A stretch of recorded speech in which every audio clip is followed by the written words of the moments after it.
আজকে মাননীয় মন্ত্রী যে উত্তর দিলেন এই উত্তর আমাকে অনেক বেশি আশাহত করেছে। মাননীয় সদস্য, গত 20 বছর তো বিএনপি ক্ষমতায় ছিল না।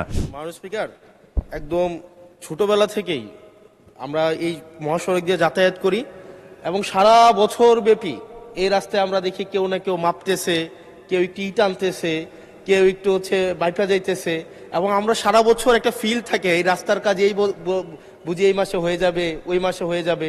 এবং এটা মোটামুটি আজকে আমার জীবদ্দশায় আমি 20 বছর ধরেই দেখে আসতেছি মাননীয় স্পিকার। এবং আজকে আমাদের মাননীয় মন্ত্রী যে উত্তর দিলেন, মাননীয় সদস্য, গত 20 বছর তো বিএনপি ক্ষমতায় ছিল না। আপনি সরাসরি প্রশ্ন করুন। স্পিকার, এখন এমনি কুমিল্লা নিয়ে কিন্তু বিগত সরকারের একটা অ্যালার্জি ছিল, কুমিল্লার শুনলে একটা অ্যালার্জি, এবং এই সংসদেও কুমিল্লাকে কটাক্ষ করা হয়েছে মাল্টিপল টাইমস। এবং কুমিল্লা একটা স্বনির্ভর একটা উপজেলা শুধুমাত্র রেমিটেন্স যোদ্ধাদের কারণে, কারণ আমাদের মাইক্রো ইকোনমিটা ভালো, বিদেশে মানুষ থাকে মধ্যপ্রাচ্যে বিশেষ করে, এবং যেহেতু এখানে লিকুইডিটি ফ্লোটা ভালো, মাইক্রো ইকোনমিটা ভালো। কিন্তু আমরা যদি এই ইনফ্রাস্ট্রাকচারের অবস্থা দেখি, বাংলাদেশের সবচেয়ে বাজে ইনফ্রাস্ট্রাকচার হচ্ছে আমাদের কুমিল্লাতে।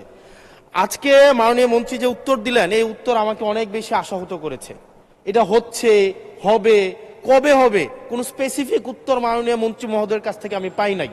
আমি মাননীয় মন্ত্রী স্পেসিফিকভাবে বলবেন কি কবের মধ্যে আমরা এই মহাসড়কটি প্রশস্ত হবে এবং একটা গাড়ি আরেকটা গাড়িকে ক্রস করার জন্য দুর্ঘটনার শিকার হবে না। বাচ্চারা, মাননীয় স্পিকার আপনাকে জানিয়ে রাখি, এখানে 100-র বেশি আমাদের শিক্ষা প্রতিষ্ঠান এই রোডের আশেপাশে আছে।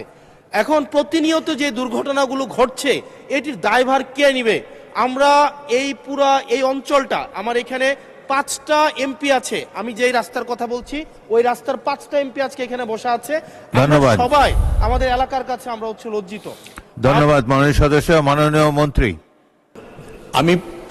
ধন্যবাদ মাননীয় স্পিকার। আমি প্রথমেই উল্লেখ করেছি যে এটি একনেকে পাশ হওয়া একটি প্রকল্প যার দৈর্ঘ্য 82.68 কিলোমিটার, কিন্তু জিওবি ফান্ড এবং ভারতের যে অর্থায়ন লাইন অফ ক্রেডিট, সেই ফান্ড প্রত্যাহার হওয়ায় এই প্রকল্পটি এই মুহূর্তে অর্থায়নের নিশ্চয়তা নেই।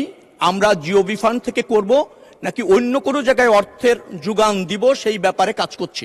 তবে 28 কিলোমিটার যেটা কথা আমি বলেছি সেটির কাজ চলমান আছে এবং সেটি বাস্তবায়ন হতে চলেছে। বাকি যে অংশটা আছে সেটা আমরা ফান্ড সার্চ করছি, ফান্ডের নিশ্চয়তা হলেই দ্রুততম সময়ে শুরু হবে। যেহেতু একনেকেও আপনার অনুমোদিত প্রকল্প, অথবা আপনি ধরে নিতে পারেন সরকার এই প্রকল্প বাস্তবায়নে বদ্ধপরিকর এবং প্রকল্প বাস্তবায়ন করবার জন্য দ্রুত গতিতে সরকার কাজ করছে। ধন্যবাদ মাননীয় স্পিকার।